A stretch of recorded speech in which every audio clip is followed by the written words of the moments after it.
ओम नमः सिद्धेभ्य। ओम नमः सिद्धेभ्य। ओम नमः सिद्धेभ्य।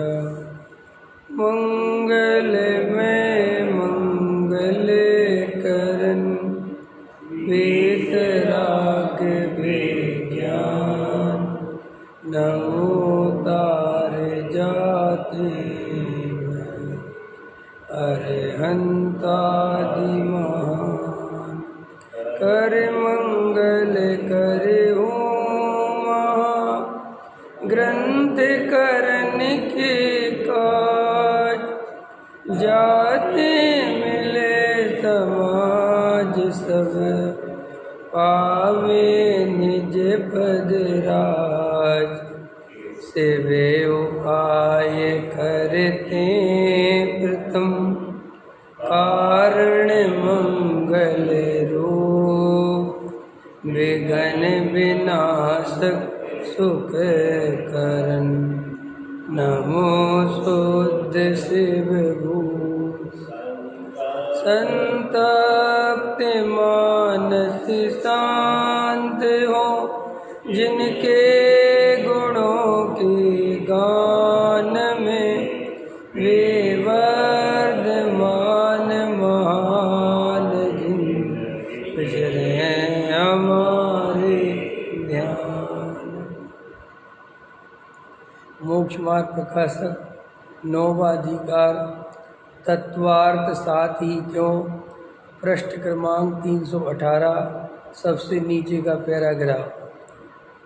इस प्रकार विपरीत अभिनिवेश रहित जीवादि तत्वार्थों का श्रद्धानपना सो सम्यक दर्शन का लक्षण है। सम्यक दर्शन लक्ष्य है। वही तत्वार्थ सूत्र में कहा गया है। तत्वार्थ श्रद्धानाम सम्यक दर्शनम। तत्वार्थों का श्रद्धान वही सम्यक दर्शन है। तथा सर्वार्थ सिद्धि नामक सूत्र की टीका में उसमें तत्वादिक पदों का अर्थ प्रकट लिखा है तथा साथ ही तत्व कैसे कही सो प्रयोजन लिखा है। उसके अनुसार यहाँ कुछ कथन किया है सो जानना। तथा पुरुषार्थ सिद्धि उपाय में भी इसी प्रकार कहा है। जीवादीनाम तत्वार्थानाम सदैव कर्तव्यम श्रद्धानाम विपरीत अभिनिवेश विवेक्त आत्मरूपम तत्। देखो ये जो विपरीत अभिनिवेश शब्द है ना, ये टोडामल साहब ने पुरुषार्थ सिद्धि उपाय से ही लिया है। क्योंकि जो रिसर्च हुई है टोडामल साहब पर, जो डॉक्टर साहब ने की थी, उसमें ये आया है कि जब टोडामल साहब मोक्ष मार्ग प्रकाशक लिख रहे थे उसी समय वो पुरुषार्थ सिद्धि उपाय की भी टीका लगभग करी थी उनने। तो पुरुषार्थ सिद्धि पढ़ा था उनका ताज़ा। तो बहुत सारी चीज़ें उन्होंने पुरुषार्थ सिद्धि उपाय के प्रकरण से मोक्ष मार्ग प्रकाशक में जोड़ी है। तो ये जो विपरीत अभिनिवेश शब्द है ये अपने को समझना चाहिए। ये पुरुषार्थ सिद्धि उपाय में 22 नंबर का जो श्लोक है उसमें आया है। और वहाँ पर जो तत्वार श्रद्धानाम जीवादीप जीवा 7 तत्वों की जो सम्यक दर्शन की परिभाषा बताई है वो परिभाषा टोडामल जी ने भी अपने प्रकरण में बताई है। इसलिए जीवादि नाम तत्वार्थानाम सदैव कर्तव्यम। हमारा सदैव क्या कर्तव्य देखो लिखा है, विपरीत अभिनिवेश से रहित जीव अजीव आदि तत्वार्थों का श्रद्धान सदा काल करने योग्य है। यह श्रद्धान आत्मा का स्वरूप है। दर्शन मोह उपाधि दूर होने पर प्रकट होता है, इसलिए आत्मा का स्वभाव है। चतुर्थ आदि गुण स्थान में प्रकट होता है। पश्चात सिद्ध अवस्था में भी सदाकाल इसका सद्भाव रहता है, ऐसा जानना। देखो ये पुरुषार्थ सिद्धि उपाय में आचार्य अमृत चंद देव के मूल कलश को यहाँ पर टोडामल जी साहब ने कोट करके बताया है। क्या कहते हैं अमृत चंद आचार्य देव? विपरीत अभिनिवेश रहित जीव अजीव आदि तत्वार्थों का श्रद्धान सदा काल करने योग्य है। माने ऐसा नहीं है कि सुबह मंदिर में आए तब तो ऐसा श्रद्धान कर लिया कि मैं आत्मा हूँ, शरीर आदि अजीब द्रव्य है, और फिर मंदिर से बाहर निकल के भूल गए।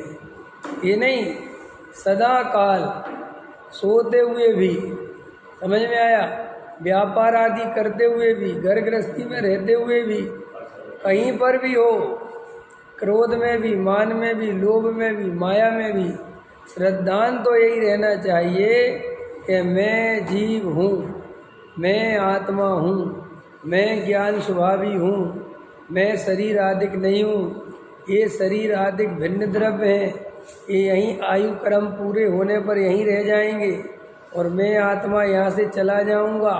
ये पक्का निर्णय होना चाहिए, चाहे कुछ भी इस शरीर में और इस त्रिकाली ध्रुव में और इस आत्मा में, ये पर्याय संबंधी जो स्वरूप है, ये जो एकत्वपना दिखता है, ये मूल में एकत्वपना है नहीं।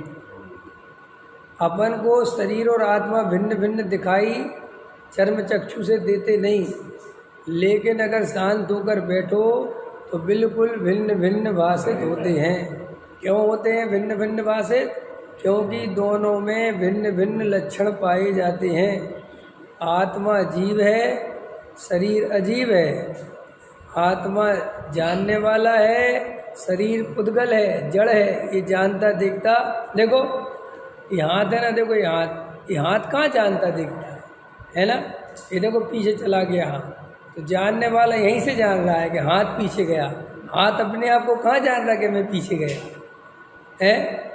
गया? अब देखो ये हाथ ऊपर गया, तो देखो मुझे ऊपर नहीं देखना पड़ रहा, मुझे अंदर कोई बैठा हुआ है वो बता रहा है कि हाथ ऊपर चला गया है। समझ में आया? और हाथ से पूछो तो हाथ को नहीं पता कि मैं क्या हूँ। इसका मतलब ये जड़ है, ये पुद्गल है। ऐसा पुद्गल खाली हाथ नहीं है। देखो ये माइक, ये घड़ी, ये सब पुद्गल है ना। देखो इसको मैं तो जान रहा हूँ, लेकिन ये घड़ी अपने आप को जान रही क्या? इतना स्थूल है वेद ज्ञान, फिर भी हम नहीं कर पाते। हम क्यों नहीं कर पाते? क्योंकि 24 घंटे हम सुखी होने की इतनी दौड़ लगा चुके हैं कि हमें जानती से देखने की फुर्सत ही नहीं है कि है क्या चीज़। देखो अपने 24 घंटे क्या चिंतन चलता है। देखो अपना अपना सब लगाओ, मेरा मकान हो जाए, जिसके पास मकान है, लड़की बड़ी है, मेरी लड़की की शादी हो जाए, कोई लड़के की शादी हो जाए, मेरे लड़के की नौकरी लग जाए, ये काम धंधा बढ़ जाए, ये दुकान चल नहीं रही है, माँ की बिल्डिंग बन जाए, ये रिश्तेदार हमारे बढ़िया नहीं है। 24 घंटे देखो, शरीर और आत्मा का भेद ज्ञान करने की जीव को फुर्सत ही नहीं। अथवा कोई धर्म के नाम पे ये छोड़ वो छोड़, ये उपवास वो उपवास, समझ में आया कि नहीं आया है? ये मंदिरों में पूजा पाठ भक्ति ये करके संतुष्ट होते, लेकिन मैं कौन हूँ, मेरा क्या स्वरूप है? ये शरीर, संयोग, मिलना बिछड़ना, पर्याय, द्रव्य, गुण, ये 4 गति, ये कुत्ता बिल्ली सूअर मक्खर मच्छी, ये सब क्या है? ये सब क्या सिस्टम है? ये किसी को सोचने की फुर्सत ही नहीं। लोग वहाँ तिरुपति बालाजी पे लाइन लगा के खड़े हैं, लगे खड़े के नहीं खड़े? कोई कुंडलपुर में लाइन लगा के खड़ा, कोई पदमपुरा में खड़ा, कोई तजारा में खड़ा। उनसे पूछो क्यों खड़े हुए हैं, क्या बात? बस ये कही हमारी दुकान चल जाए, हमारे यहाँ लड़का हो जाए। कोई उन मूर्खों से पूछने वाला नहीं है कि अरे थोड़ी बुद्धि तो लगाओ, क्या लड़का पैदा करने का ठेका भगवान का है क्या? है? लेकिन किसी को समझ में नहीं आती। हे भगवान हमारी लड़की की शादी करा दो, माने भगवान तेरी लड़की के लिए लड़का देखने जाएंगे? हैं? ऐसा बेहोश है जीव। इतनी भी होश नहीं है कि उन प्रतिमाओं के सामने जो खुद ने बनाई हैं, खुद ने जिनके पंच कल्याणक कराए, खुद ने ऑर्डर दे के कैसी बनाना मूर्ति और ऐसा करना, थोड़ा फेस कट ऐसा रखना, है ना, थोड़ी स्माइल वाली बनाना, थोड़ी अच्छी लगना चाहिए, चमक पॉलिश अच्छा होना चाहिए। ये प्रतिमा खुद बनवाई, समझना मेरी बात, पंच कल्याणक करवाया और फिर खुद सामने खड़े होकर कहता भगवान मेरी बिगड़ी बना दी। अरे हद हो गई यार, ये क्या खेल खिलौना मचा रखा है क्या धर्म को, है? नहीं करते अपन ऐसे ही, है? वो पी के फिल्म नहीं थी, उसमें बहुत अच्छा दिखाया, बोले देखो भैया जो है भगवान सब काम कर देते हैं, बहुत बढ़िया। अब उसे तो पता नहीं कि भगवान होता क्या है, वो बिल्कुल गलत नहीं दिखाया, ऐसे ही है हमारा जीवन, हमें कुछ अता पता कुछ नहीं है, अपन सोचते हम सब जानते, कुछ नहीं जानते। अगर हम मिथ्या दृष्टि है तो हम कुछ नहीं जानते। केवल इस पृथ्वी पर सम्यक दृष्टि ही जानता है, मिथ्या दृष्टि तो पागलपन है, बस पागल खाने में भर्ती नहीं है, बस इतनी समझ। क्योंकि इतने बड़े पागल खाने बने नहीं हैं कि सबरे मिथ्या दृष्टियों को भर दिया जाए। उसमें से कोई ज़्यादा ही पागलपन हो जाए, समाज में रहने लायक नहीं बचे, तो उसे पागल खाने भर्ती करती। पागल तो सारे ही मिथ्या दृष्टि है।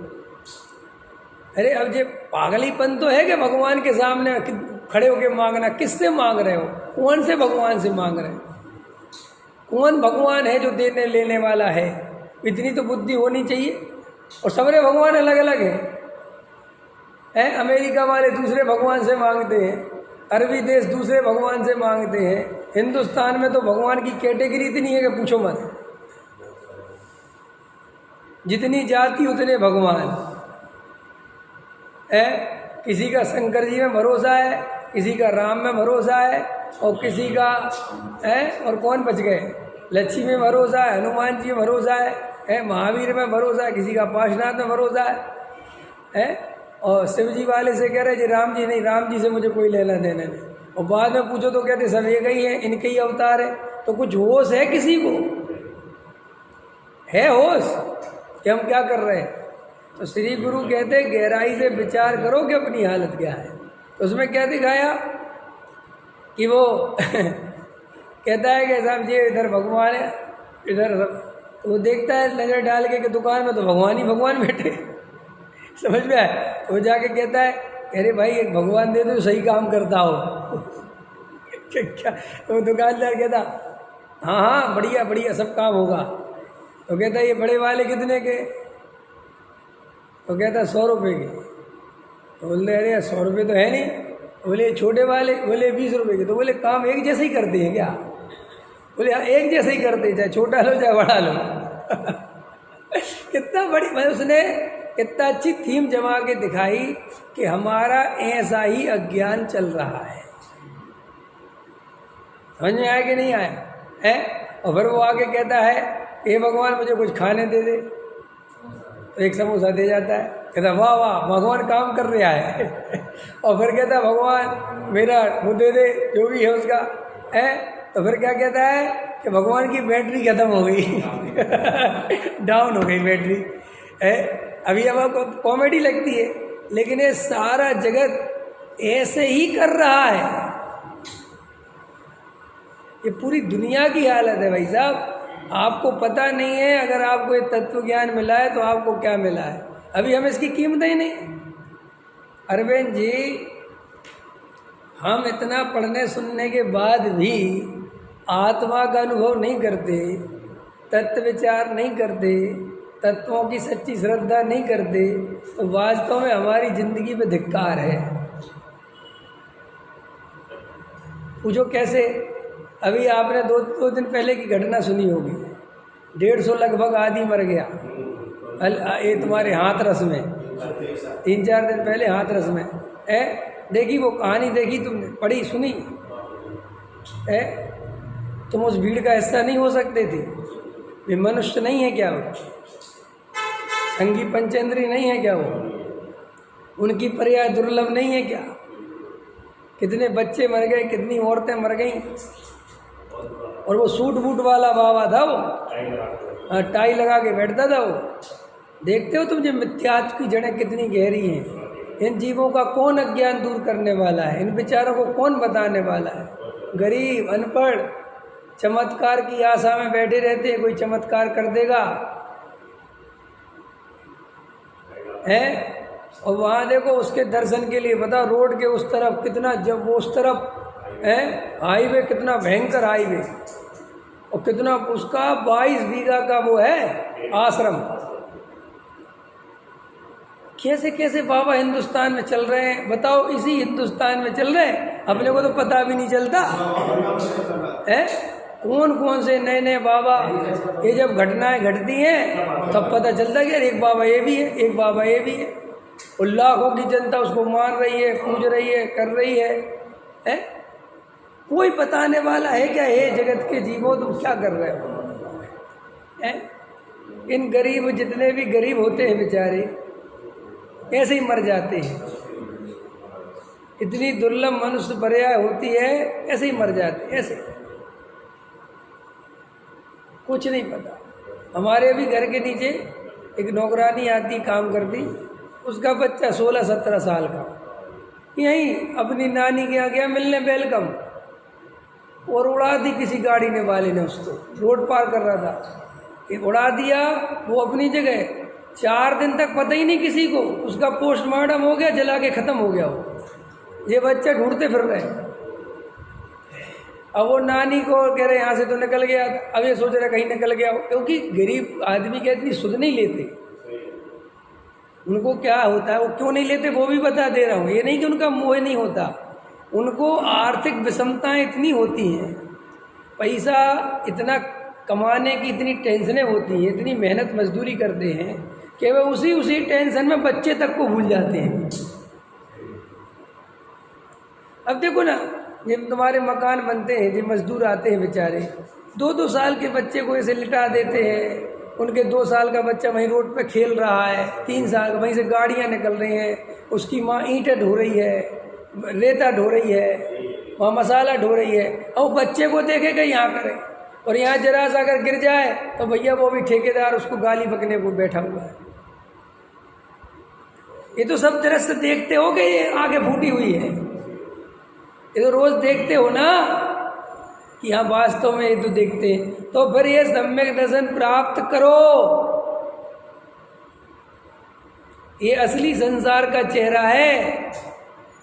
ये जो तुम महल वालों को देखते हो, टाई वाई वालों को देखते हो, ये गाड़ियों में घूमते हुए लोगों को देखते हो, जो आधा खाना फेंकते हैं आधा खाते हैं, ये ज़्यादा दिन की जिंदगी नहीं है, ये असली संसार का स्वरूप नहीं है। अगर इनको देख के सोचते हो कि संसार में सुख है, तो वे कुछ दिन बाद, ये 10-20 वर्ष की जिंदगी के बाद महादुखों के सागर में जाना है। संसार माने महादुख का सागर। ये जरा से पुण्य के ढेर पे बैठ के ये मत सोचो कि हम सुखी हो गए, ये एक सब खत्म होने वाला भाई साहब। और ये प्रकृति में सिस्टम बड़ा खतरनाक है। यहाँ पैसे के ढेर लगाओ तो बदले में नरक मिलता है। लगाओ ढेर, बहु आरंभ परिग्रह का फल नरक है। लगाओ ढेर, लगाओ।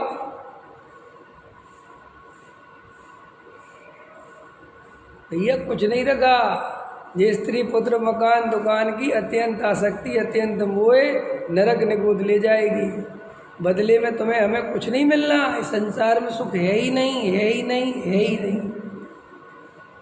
यहाँ एक मुसीबत टलेगी, दूसरी उससे बड़ी मुसीबत खड़ी होगी। ये अपने को जो लग रहा है कि ये मुसीबत है मुसीबत, अरे भाई साहब मुसीबतें कुछ है ही नहीं। अभी जितना समय अनुकूल है, अब उसी लेडीज को देखो ना, 2 साल का बच्चा है ना, और बच्चे भी 2-3-4 होते हैं, क्योंकि बुद्धि होती ही नहीं ना समझने समझाने के, तक कर्म लेके ही नहीं आएगा कुछ समझ पाए, और दुख भोगने की अवस्था मिली हुई है तो भोगते चले आते, भोगते चले आते।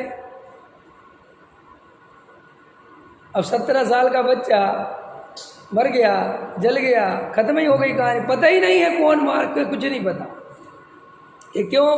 कि वहाँ जब मरा तो बता रही थी वो कि पुलिस वालों ने पकड़ी होगी उसकी गाड़ी, रिश्वत ली, तुरंत उसने 50 लाख रुपए की गड्डी फेंकी और वो तो निकल गया। कौन पूछ रहा है?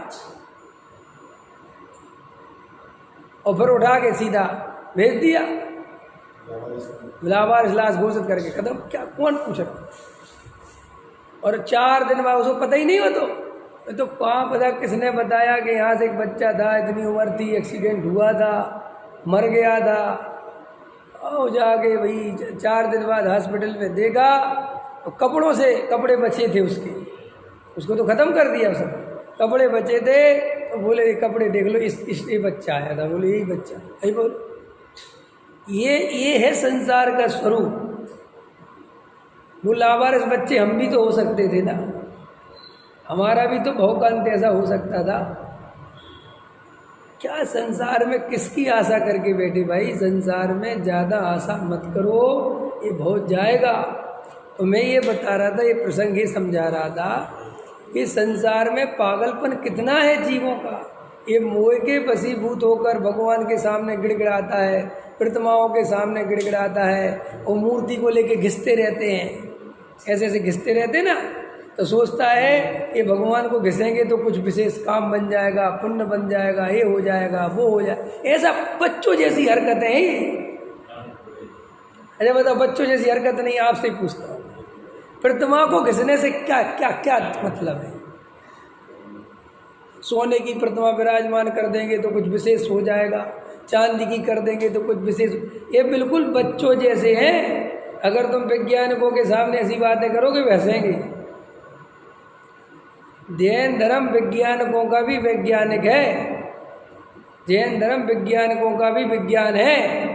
ये कहता है एक पुद्गल परमाणु अपने साथी पुद्गल परमाणु में कुछ नहीं कर सकता।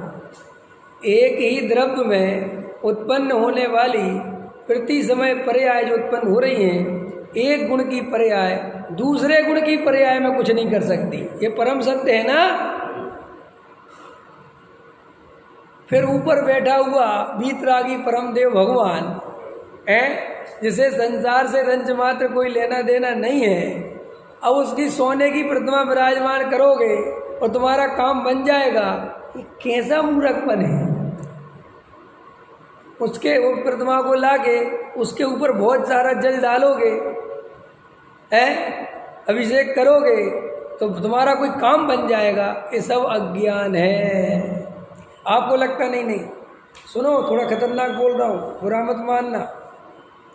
ये वैसे ही अज्ञान है जैसे वे हाथ रस में कुछ आशा लेके बाबा के पास गए थे,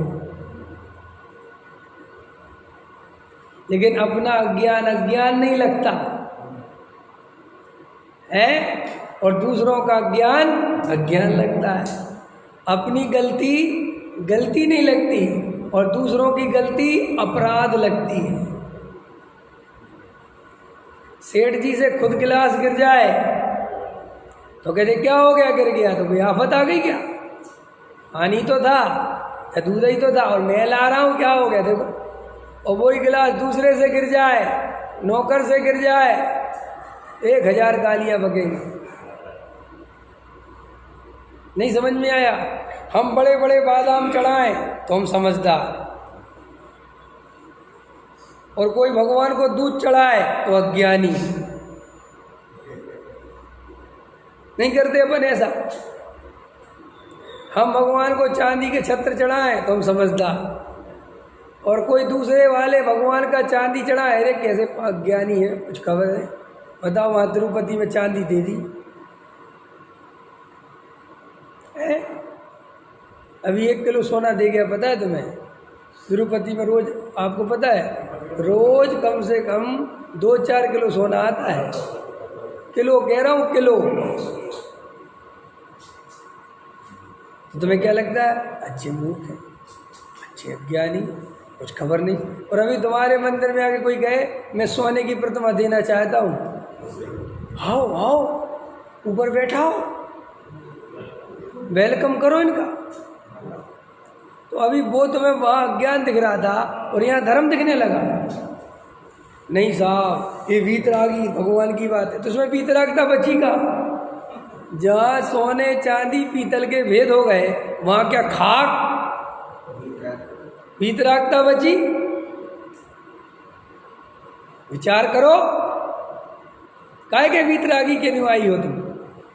तुम भगवान के साथ व्यवहार तो रागियों ही वाला कर रहे हो। वीतरागियों के साथ कम से कम वीतरागी व्यवहार तो करो मेरे भाई,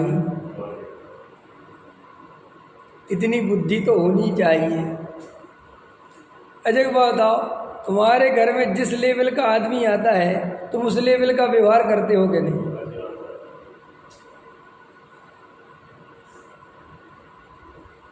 तो ये 3 लोग के नाथ हैं और तुम इनके साथ वैसे ही व्यवहार करते हो जैसे रागी देसी देवताओं के साथ दुनिया करती है, तो इनमें और उनमें क्या अंतर बचा?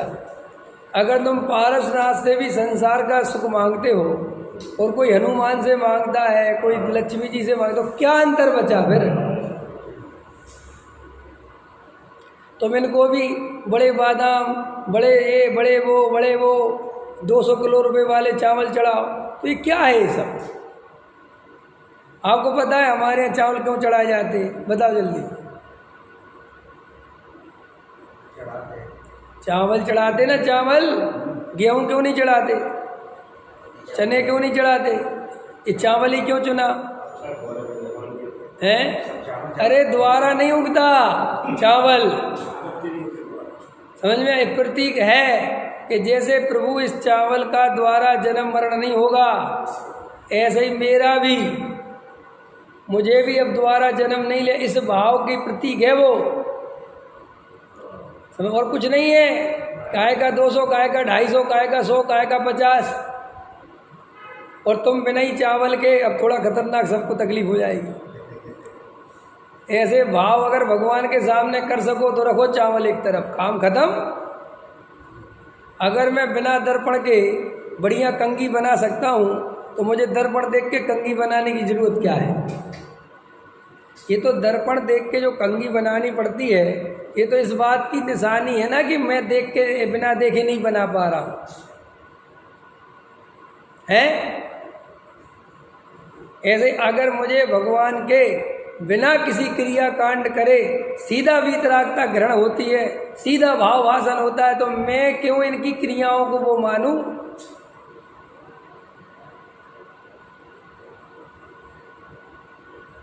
ये तो अवलंबन है, इनमें क्या धर्म मानना, क्या इनके लड़ाई झगड़े करना और क्या विचार करना। मिल जाए सहजता से तो चढ़ा दो, और चढ़ा के आ दो। किसको चढ़ा दो? वहाँ चढ़ाने के लिए बैठा कौन है? ये चढ़ा दो शब्द अच्छा थोड़ी है वीतरागी भगवान के सामने, क्या चढ़ा दो? मोह राग देश मिटा दो, ये वीतरागी भगवान की पूजा है। समझ में आया? चावल चढ़ाना उनकी पूजा नहीं है, और उन्हें तुम्हारे चावलों से कोई मतलब नहीं है। अरे उन्हें तुमसे ही मतलब नहीं है भाई, समझ में आया? वे तो अपनी मौज में बैठे, उन्हें तो सारा लोग का लोग झलकता है। उनके लिए कोई रमेश जी स्पेशल झलकते हैं जब प्रक्षाल करते हैं? ऐसा स्वरूप नहीं है। उन्हें 24 घंटे सारे जगत के पदार्थ एक जैसे एक समय में झलकते रहते, कोई परिवर्तन नहीं होता। समझ में आया? सिर्फ वहाँ पर काल परिवर्तन होता है। काल परिवर्तन का अर्थ होता है कि जैसे वो, अभी मेरा चेहरा दिख रहा होगा उनके ज्ञान में, ठीक है कि नहीं? तो अभी ये चेहरा निरंतर बदल रहा है, पर्याय बदलती हैं, अंदर परिणाम बदलते हैं। तो जैसे अभी वो परिणाम डाल रहे थे 8 बजे, ठीक है, क्योंकि 8 बजे पैदा हुआ, अब बज गए 8:01, तो दूसरा परिणाम आ गया। तो जो 8 बजे वाला परिणाम है, जिसे वे भी वर्तमान का परिणाम जान रहे थे, अब उसे भूतकाल का जानते हैं। अंत में जानते बिल्कुल वैसा ही है, नो चेंज। पकड़ में आई कुछ बात? तो जिनेंद्र देव को ये अपन को ये सब मैं क्यों बता रहा हूँ कि हम जो आत्मा का अनुभव नहीं कर पा रहे हैं, हम जो आत्मचिंतन में उपयोग नहीं लगा पा रहे हैं, हम जो वेद ज्ञान नहीं कर पा रहे हैं, उसका मात्र कारण ये है कि हम व्यर्थ के कामों में, व्यर्थ की चिंताओं में, व्यर्थ के संकल्प विकल्पों में इतने उलझे पड़े हुए हैं कि हमें तत्व चिंतन आदि की फुर्सत ही नहीं है। अजय एक बात बताओ, देवेंद्र जी, क्या शरीर और आत्मा का भेद ज्ञान कठिन है क्या? आप लोगों में से बताओ किसको कठिन लगता है शरीर और आत्मा का भेद? देखो, शरीर अलग है, आत्मा अलग है, ये क्या दिखता नहीं है क्या? शरीर का स्वभाव अलग है, आत्मा का स्वभाव अलग है, कहाँ दोनों में मिक्सअप है? कहाँ है बताओ तो सही यार। पति पत्नी एक साथ रहने से एक तो नहीं हो जाते? बोलो, दो भाई एक घर में रहें तो क्या एक जैसे हो जाते हैं क्या? कभी कभी होता है ना, ऐसे दुकान पे दो लोग बैठते हैं, दो भाई बैठते हैं, तो ग्राहक होशियार हो जाते हैं, कहते जब उसका बड़ा वाला बैठा हो ना तब नहीं जाना, बहुत खड़ूस है। ऐसा होता कि नहीं होता? ओके, तो कब जाना? तो वो छोटा वाला बैठता ना, वो बढ़िया आदमी है, बहुत व्यवहारिक आदमी है। तो ऐसे ही श्री गुरु कहते हैं, जब तुम बाहर में इतने होशियार हो कि दो चीज़ें एक जगह रहने से तुम एक नहीं मान लेते, तुम सब जानते हो कि अलग अलग है, दिख भले ही अगर कभी कभी शक्लें भी मिलती हैं, लेकिन यहाँ आत्मा की और शरीर की तो शकल भी नहीं मिलती, अकल भी नहीं मिलती, अरे एक लक्षण नहीं मिलता। फिर भी वेद ज्ञान मुश्किल पड़ता है। आश्चर्य, ये वेद ज्ञान मुश्किल पड़ना चाहिए? बताओ। देखो, नींबू में जो खटास है किसकी पर्याय है? नींबू में जो खटास है वो किसकी पर्याय है? जीव की क्या अजीब? पुद्गल की। पुद्गल की। जो चीनी है उसकी जो मिठास है वो किसकी पर्याय है? चीनी माने पुद्गल की। सारी पर्याय उस नींबू रस में, शिकंजी में पुद्गल की है, कोई जीव की पर्याय डली उसके अंदर? तो तुम पुद्गल में इतना भेद करना जानते हो कि जे चीनी है, जे नींबू है, जे नमक है, पुद्गल के ही भेद है, जबकि वो है नहीं है कि नहीं? कालांतर में वो चीनी नींबू बन सकती है और वो नींबू चीनी बन सकता है। हो सकता है ना? हो सकता है ना? क्या हो सकता है? उद्गल के परिणमन है, उनकी अपनी अपनी परिणमन में होता है, वो तो घूमते रहते हैं। अब श्री गुरु कहते हैं यह आत्मा कभी जड़ बन सकता है, जड़ कभी आत्मा बन सकता है, और ये चेतन की जाति ही अलग है। माने ये द्रव्य, दो द्रव्य अलग अलग नहीं, ये अकेली बात नहीं, जाति से भी भेद है।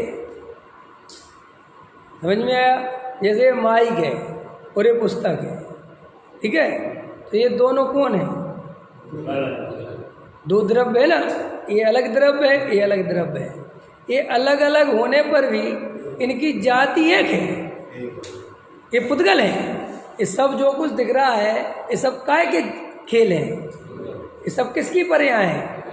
ठीक है, तो जाति भेद नहीं है, जाति है, लेकिन जीव और अजीब में, जीव और पुद्गल में, अरे भाई मैं ज्ञान दर्शनमयी चेतन तत्व हूँ, शरीर स्पर्श रस गंधवर्ण पुद्गलमयी है, दोनों की सत्ता भिन्न भिन्न है, दोनों की जाति भिन्न भिन्न है, दोनों के स्वभाव भिन्न भिन्न है।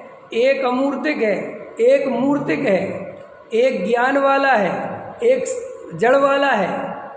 बोलो, एक में गलने मिलने की व्यवस्था है, समझ में आए? और उस आत्मा में ऐसी कोई विशेषता नहीं है, वो अलग अलग विशेषता वाला है? ये शरीर अभी में यहीं खड़ा है, खड़ा फिर मिट्टी में मिल जाएगा। वह आत्मा अनादि अनंत नित्येक रहने वाला है। दोनों के लक्षण प्रकट अलग अलग हैं, और साफ साफ दिखाई देता है कि कोई जीव यहाँ उसका आयु कर्म पूरा हुआ तो उसमें से एक जानने वाला तत्व गायब हो जाता है और उसकी बॉडी पूरी की पूरी यहीं पड़ी रहती है। बोलो, अब इससे ज़्यादा और क्या चाहिए भैया भेद ज्ञान करने के लिए? और तर्क युक्ति देखो, अगर ये भगवान अच्छा बुरा करने वाला है, वास्तव में ऐसा ही है, तो फिर इस दुनिया में इतना दुख क्यों है?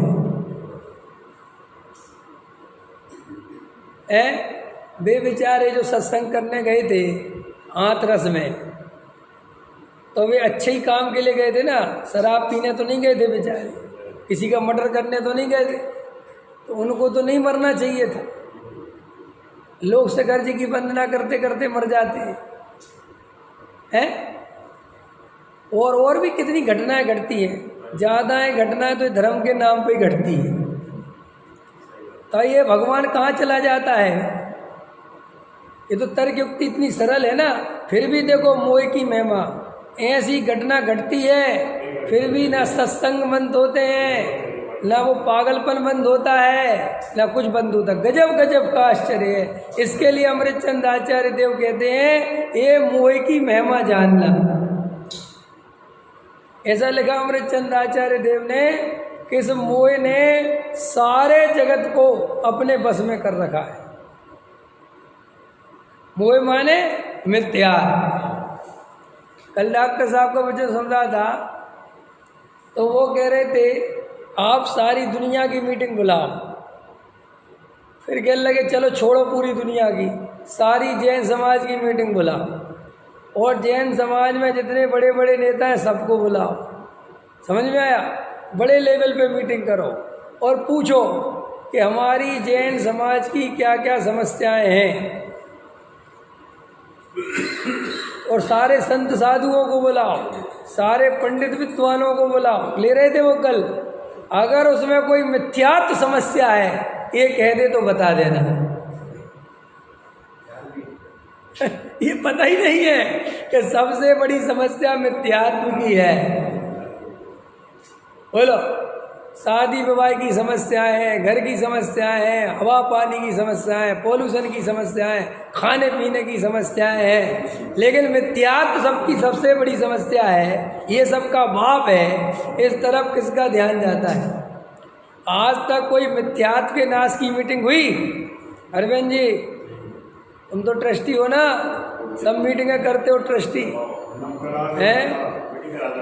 ये कराते ना ये लोग मीटिंगें, मंदिरों की मीटिंग, ये बनवाएंगे, ये कराएं। आज तक इनके पूछो, इनके लोगों ने कभी मीटिंग करी कि अपने मंदिर में स्वाध्याय की क्या स्थिति है, डेली के स्वाध्याय में कितने लोग बैठ रहे, क्या हो रहा, क्या चर्चा चल रही है? कोई चर्चा करने वाला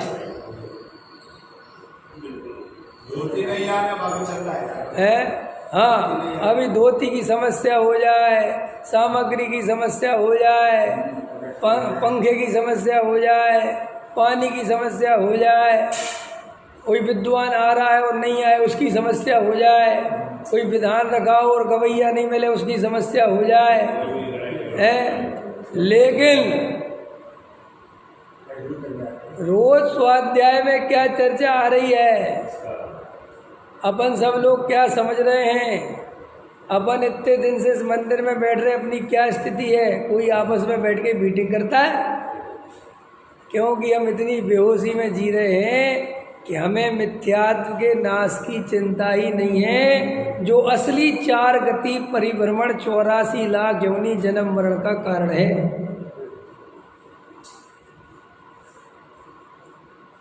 संयोगों की तो अपन ऐसी चिंता करते हैं जैसे ये संयोग ही हमें सिद्ध बना देंगे। क्यों? बेटे को ऐसे गले से लगा के रखते हैं, बेटी बेटा जो भी है बस यही है हमारा सब कुछ, यही है हमारी संपत्ति। गजब गजब के लोग। क्यों अरविंद जी, तुम्हारी दो संपत्ति तो चली गई है, 2 बेटी चली गई ना, तुम्हारी शादी हो गई। सही बात पूछो, फोन लगा के पूछना उनसे, कहना बेटे हमारी कितनी चिंता होती है, पूछ लो। मैं तो कहता हूँ ये ईमानदारी से पूछ लो। जिनके तुमने 1 करोड़ खर्च करे और वे 1 करोड़ कैसे कमाए होंगे वो तो तुम ही जानते हो। मैं ज़्यादा तो खुलासा कर नहीं रहा नहीं समझे? कितने परेशान हुए होंगे, भागे होंगे, जोड़े होंगे, मायाचारी करनी पड़ी होगी, झूठ बोलना पड़ा होगा, मिलावट करनी पड़ी होगी, सब कुछ करना पड़ता है। और धूमधाम से शादी करी, समाज के लोगों को बुलाया, सब खा पी के चले गए बढ़िया, और सब हो गया, सब अपने अपने घर चले गए, बेटी भी अपने घर चली गई। अब बोलो भाई साहब, अब आपका क्या हो रहा है कि अब जे बैठे ढूंढ से, ढूंढ समझते हो ना क्या होता है? ढूंढ है, हाँ, खूंटा समझ गए ना? हाँ, जो सिर्फ बांधने के काम आता है।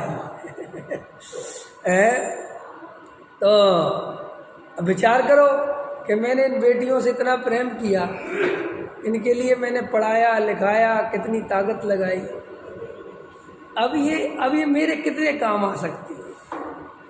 अभी तुम बीमार हो जाओ और कहो कि भाई मैं बीमार हो गया, तो वो क्या कहेंगे? हम क्या करें? पापा बाप हो गए तो हो गए, आप देखो, मम्मी देखे, भैया देखे, हम क्या करेंगे? कह रहे भैया अब तुम्हें सब कुछ क्या करा था, अब हमें यहाँ देखे हमारे ससुर जी पहले बीमार है, लो ये जगत का स्वरूप है।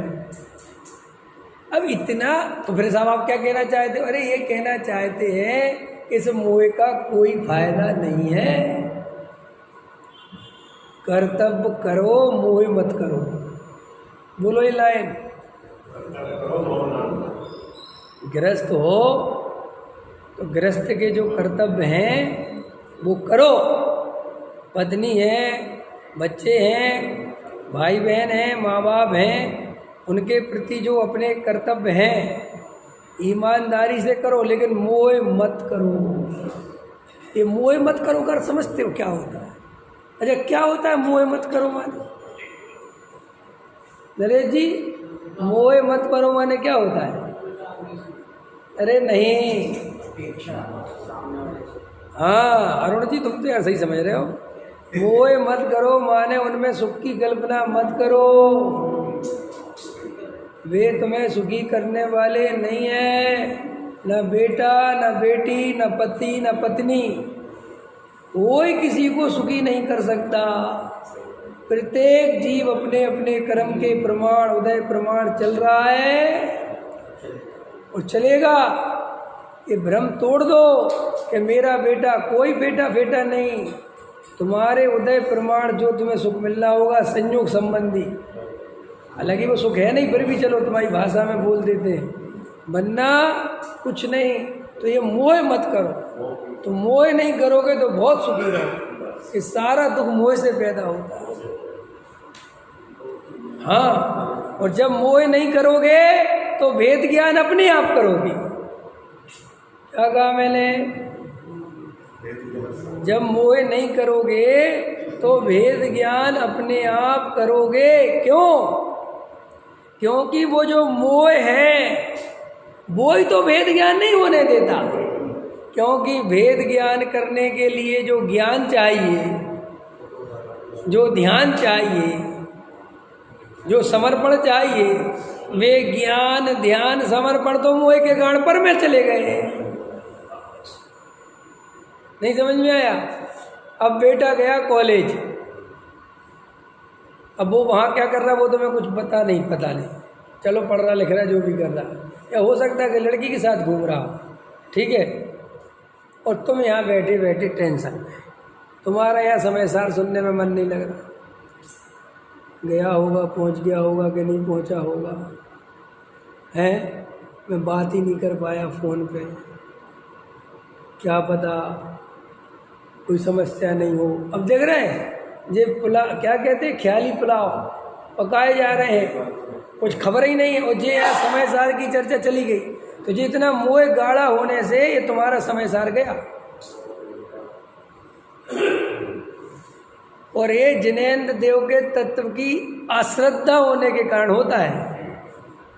अगर हमें पक्की श्रद्धा हो कि मैं अपने बेटे का कर्ता धर्ता नहीं हूँ, उसका जैसा परिणमन होने योग होगा वो गारंटी से वैसा होगा, तो फिर ये चिंता नहीं सताएगी। ये जो इतनी चिंता सताती है रात और दिन, ये तत्व ये मरने की चिंता सता रही है, शरीर में कोई रोग ना हो जाए इसकी चिंता क्यों सता रही है? तुम्हें भरोसा नहीं है कि नाम कर्म जैसा चलेगा शरीर वैसा चलेगा। इसका कर्ता भोगता, ये जो अपन मोटे हो जाते हैं, समझ में आया? तो कैसे हो जाते हैं? आपको लगता है अपन ने खाया पिया इसलिए, ऐसा नहीं है। ये नाम कर्म में एक मोटा होने की प्रकृति होती है, स्थूल, तो ये शरीर मोटा होता चला जाता है। कई जीवों का देखा तुमने, वो प्रकृति से ऐसा नाम कर्म लेके आते हैं कि वे पतले दुबले रहते हैं और चाहे जितना खाते रहें वे मोटे होंगे ही नहीं। और उनको आप जब भी देखोगे तो एकदम गहरे बदन के मिलेंगे। और कई लोग ऐसे होते हैं पहले बहुत पतले होते हैं, नहीं ऐसे भी होते हैं बिल्कुल लकड़ी जैसे। अगर उनकी पुरानी फोटो देखो तो तुम जजमेंट नहीं कर सकते कि आदमी इतना मोटा हो कैसे सकता है, समझ में आया। और बाद में बिल्कुल मोटा हो गया। तो ये अपने हाथ में नहीं, ये सब कर्म प्रकृतियों से पूरी शरीर संयोग की व्यवस्था चलती है। ये तुम्हें जो पत्नी है, ये तुम्हारे बच्चे हैं, ये तुम्हारे संयोग में कब तक रहेंगे? जब तक उस संयोग नाम का कर्म का उदय रहेगा तो रहेंगे। जैसे ही वो हटा सब खत्म। क्या है ये तो अपने को समझना पड़ेगा ना। और अपने श्रद्धा नहीं करते तो अपना ये भाव बढ़ता चला जाता है। क्यों? कि अपन इन्हीं निवारों के बारे में सोचते रहते हैं, ये हो रहा है, वो हो रहा है, ये क्या हो रहा है, क्या। अरे क्या हो रहा है? कुछ नहीं हो रहा है, सब पूर्व कर्मकृत है वो। और तुम्हारे इस चिंतन से वहाँ बदलने वाला नहीं है। इस चिंतन से तो नया कर्म बन रहा है एक बात। और इसी समय अगर तुम भेद ज्ञान करते, आत्मानुभव करते तो अनंत काल के सुखी होने का रास्ता खोज लेते। और तो वो रास्ता तो वो तो समय गया ही। और ये आर्त रौद्र ध्यान करके और नया कर्म बांधा। और उसी आर्त रौद्र ध्यान की जगह वेद ज्ञान से धर्म ध्यान करके पूर्व के जो कर्म हैं उनमें भी परिवर्तन हो सकता था। क्या गजब की बात है। कर्म में भी परिवर्तन धर्म से, समझ में आया। अगर पूर्व ऐसा लिखा ना, पाप प्रकृतियों को पुण्य प्रकृतियों में बदल देता है वेद ज्ञान, तत्व ज्ञान। इतनी ताकत है। इसलिए कई लोग कहते हैं ये पता नहीं पूज्य गुरुदेव श्री के कांजी स्वामी पता नहीं क्या चमत्कार करते थे, और जो इनके पास जाता था पैसे वाला हो जाता था। सुनी होगी तुमने कहानी। तो गुरुदेव श्री के पास आती थी ये बात, तो पूज्य गुरुदेव श्री हमेशा कहते थे, अरे भाई मैं कोई जादू नहीं करता, मेरे पास कोई जादू नहीं है, कोई मंत्र नहीं है। तो बोले बात तो है, पैसे वाले तो हो जाते हैं, हमने खूब देखा। तो वो ये कहते थे कि यहाँ ये जीव आते हैं और आत्मा की इनको रुचि जागृत हो जाती है, फिर ये 4-4, 6-6 घंटे स्वाध्याय करने लगते हैं, इनके पापों से वृत्ति हो जाती है, पाप विरक्त हो जाते हैं, छूट जाते हैं, और अंदर चिंतन भेद ज्ञान चलता है। इसके कारण सहज ही इनके पूर्व पाप कर्मोदय आदि में संक्रमण भी हो जाता है और पुण्य का भी बंद होता है। तो उसके कारण कुछ अनुकूलता हो जाए तो हो सकती है। बस इतनी सी बात है। लेकिन कोई किसी का करता धरता नहीं है। देखो सुनो, पूरी दुनिया में सबसे ज़्यादा सुखी जैन समाज, पढ़ी लिखी जैन समाज है कि नहीं? ऐसे ही है ना? हाँ साहब। फिर जैन समाज में भी और ज़्यादा सुखी आदमी मुमुक्षु, जिनके पास तत्व ज्ञान थोड़ा है, स्वाध्याय में बैठते हैं, भले ये भी कम समझते हैं, नहीं भी, लेकिन चलो वीतरागता का पक्ष आ गया, गृहीत मिथ्यात्व छूट गया, समझ में आया, रागी देसी देवता छूट गए, स्वाध्याय सुनने में मन लगता है, अच्छा लगता है। वे जीव भी जैनों के मुकाबले ज़्यादा सुखी हैं। अब उन जीवों में भी जो सम्यक्त सन्मुख हैं, जिन्हें आत्मा की कुछ ज़्यादा गहरी रुचि हो गई, जिन्हें वास्तव में तत्वों पे भरोसा आ गया, जिन्हें स्वाध्याय में खूब आनंद आता है, जिन्हें तत्व में मन लगता है, वे उनसे भी ज़्यादा सुखी। ठीक है, सम्यक सन्मुख। अब सम्यक सन्मुख के आगे जिनको सम्यक दर्शन नहीं हो गया, वे महासुखी। समझ में आया? इसलिए सुख का मूल आधार ये तत्व ज्ञान ही है, आर्त रौद्र ध्यान नहीं है। फिर लिखो लाइन, संयोगों से मोह मत करो। आज से मोह नहीं करना। कर्तृत्व है जो कर्तव्य उनके प्रति वो सहज हो, लेकिन ना कर्तृत्व हो ना मोह हो। मैं बच्चों को सुखी कर दूंगा, ऐसा अंदर मान्यता रंच मात्र नहीं होनी चाहिए। समझाने का भाव आता है समझाओ, बताने का भाव आता है बताओ। मेरे बाबा थे, वो मुझे हमेशा बचपन से एक बात समझाते थे, बहुत समझाते थे, मारते पीटते भी थे कि ऐसे करो ऐसे करो, लेकिन वो साथ में एक बात हमेशा बोलते थे कि होना तो तेरी योग्यता से, चाहे मैं कितना ही समझाऊं कितना ही मारूं। वे साथ में बोलते थे भैया, तो हम कहते तुम काय को परेशान हो रहे कि क्या करूं, ऐसा भाव आता है, लेकिन होना तो तेरी योग्यता से, ये मुझे दिखाई देता है। क्योंकि मैं भाग भाग के आता था ना बहुत विद्यालयों से, तो वो आके समझाते थे शहर से कि बेटा तेरी योग्यता सही नहीं लगती, अभी तेरी काल लब्धि पकी नहीं। कि मोक्षु थे, उनको सब तत्व ज्ञान था, सब बोलते थे वो सब। हम कहते थे पता नहीं क्या बोलते रहते समझ में आया। ऐसे ही हमारे बाबा से कभी भी ये कहो कि आपने मेरे साथ ये कर दिया, बहुत अच्छा कर दिया, बहुत बढ़िया, तो हमेशा कहते थे नहीं, कोई किसी का करता धरता नहीं है, ये तो निमित्त है बेटे, तुम्हारी योग्यता ऐसी थी तो ऐसा हुआ। मैं हमेशा समझाते थे कि अगर ऐसा है मैं करता धरता हूँ तो तेरे बाकी के जो भाई बहन हैं ताऊ वगैरह के, मैंने तो उनको भी चाहा कि वे कुछ हो जाए, लेकिन उन्हें तो ये तत्व समझ में नहीं आया। तेरे को क्यों आया? क्योंकि तेरी योग्यता थी, इसलिए निमित्त तो कुछ नहीं करता। ये अपना श्रद्धान होना ही चाहिए।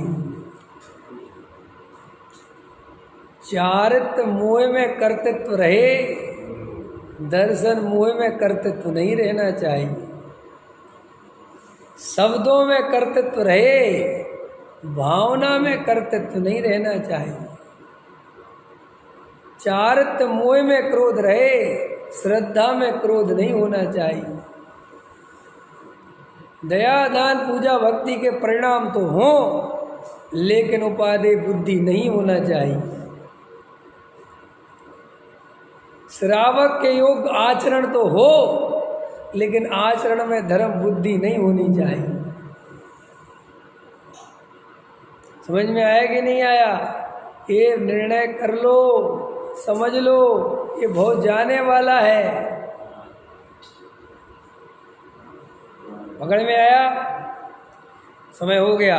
प्रश्न कहाँ से उठाया था मैंने? प्रश्न यहाँ से उठाया था कि हमें भेद ज्ञान करने में मन इसलिए नहीं लगता, हमें तत्व निर्णय करने में, आत्मानुभव करने में इसलिए मन नहीं लगता कि हमारा सारा मन, हमारी सारी शक्ति, हमारी सारी चेतना पर द्रव्य के चिंतन मनन में और परख से सुख की आशा में लगा हुआ है। समझ में आया कि नहीं आया? है?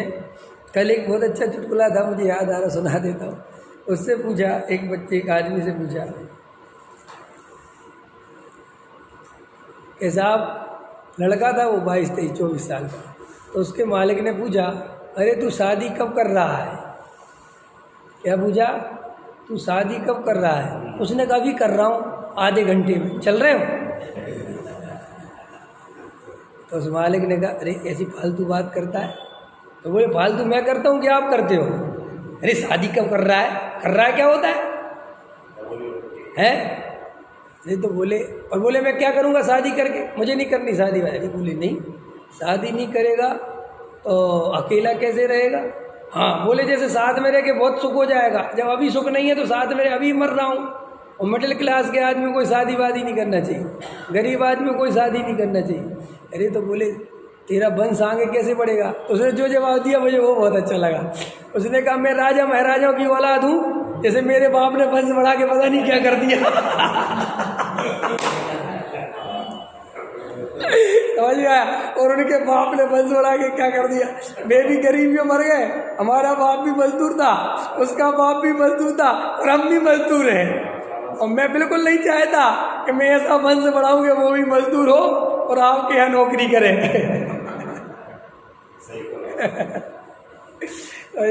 मेरा कहना मतलब ये है कि हम जिन व्यर्थ की चिंताओं में उलझे हुए हैं, कोई लड़का चाहता है वंश हो जाए, ये हो जाए, वो हो जाए। अरे भाई, तू पीछे कितने वंश छोड़ के आ गया, तुझे कुछ खबर है? एक वंश की भी याद है? कुत्ता था, बिल्ली था, सुअर था, चांडाल था, क्या था, कुछ खबर है? हम करते कि नहीं करते हैं? और लड़का सुख दे देगा, अरे कौन किसको सुख देता है भाई? लोगों के 4-4, 6-6 लड़के होने के बाद वे सुखी नहीं हो पाए, और तुम एक बेटे के भरोसे सुखी होना चाहते हैं? हाँ, अरे शांत होकर भेद ज्ञान करो। संसार के कार्य आ पड़े तो करो, करने योग्य नहीं है। क्या कहा मैंने? संसार के कार्य आ पड़े तो करो, करने योग्य नहीं है। संसार रहने लायक नहीं है, आत्मानुभूति ही करने लायक है, सिद्ध बनने लायक है, अरबपति खरबपति बनने लायक नहीं है। और ये सुख कभी आने वाला नहीं है। जब मकान नहीं होता तो लगता मकान हो जाए, मकान हो जाए तो लगता बड़ा हो जाए, बड़ा हो जाए तो लगता है दूसरे जगह हो जाए, और वो दूसरी जगह हो जाए इतने में बूढ़े हो जाए, तो फिर कहता है चूल्हे में गया मकान, मेरे घुटने सही हो जाए। ऐसा ही है संसार का स्वरूप। तो हम सबको वेद ज्ञान के लिए समय निकालना चाहिए, और ये मोह से बचना चाहिए, अज्ञान छोड़ना चाहिए। भगवान से मांगना फांगना ये बिल्कुल व्यर्थ की बात है, बिल्कुल झूठ फरेब है। कोई अतिशयकारी नहीं होता, कोई चमत्कार नहीं होता, कोई प्रथमा चमत्कार नहीं करती, कहीं कुछ नहीं होता। सब जीव अपने अपने कर्मों का फल भोगते हैं, और भोगना पड़ेगा। कोई बचाने बचाने वाला नहीं है, अपना ही आत्मा बचाने वाला है। अगर आत्मा की शरण लोगे, तत्वों की सच्ची श्रद्धा करोगे, सही भरोसा करोगे जिनेंद्र देव की वाणी पे, तो ही बच सकते हो 4 गति के दुख से, और कोई बचने बचाने की व्यवस्था नहीं है। हम सभी गहरे तत्व अभ्यास में लगें, उसके लिए समय निकालें। इसी मंगल भावना के साथ अभी बात पूरी करता हूँ। सहजानंद